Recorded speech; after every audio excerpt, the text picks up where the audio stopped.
Okay mga boss, meron tayo ditong bagong dating. Ayan, solid original lang naman mga bossing.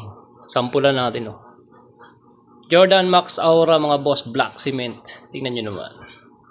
Legit original mga boss. Yan, baka matripan mo, size 11. Ilalim mo. Suwabe naman yan bossing. Ayan.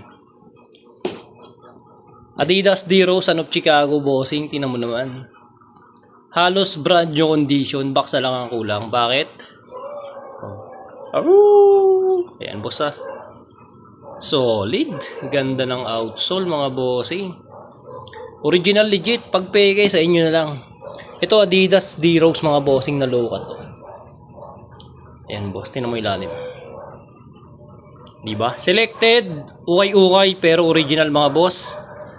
Meron legit check result. Pag peke sa inyo na lang. Ayan, nagsiship kami Luzon, Visayas, Mindanao. Walang payment first, GCash lang.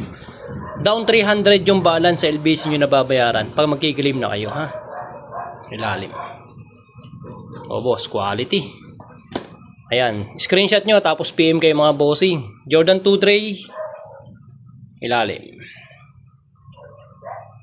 Diba? Adidas D-Rose ulit to. Ganda ng colorway na ito mga boss.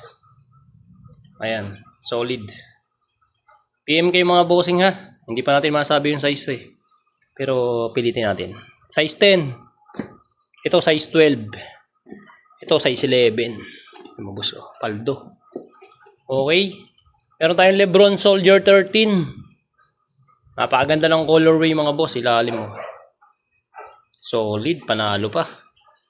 Siyempre Jordan mga boss. Ayan size 8.5. Outsole. Gaganda ng outsole mga boss no. Solid na solid yung outsole no. Yan ang kagandahan sa selected mga bossing. Jordan React. Hindi tinipid. Bukod sa original na hindi tinipid talaga sa sa condition. Luka 2. Space Hunter mga boss. Ayan. Solid yung outsole. Sobrang squeaky mga boss. Tingnan nyo naman Size na ito. Mga big size yung nakuha natin ngayon. Size 11. Ito. Jordan Westbrook Why Not na metallic silver outsole. Grabe. 9.5 to. Ayan, abangan nyo sa page mga boss. Post natin. Screenshot nyo, tapos PM. Mag-reply naman kami. Ayan, thank you.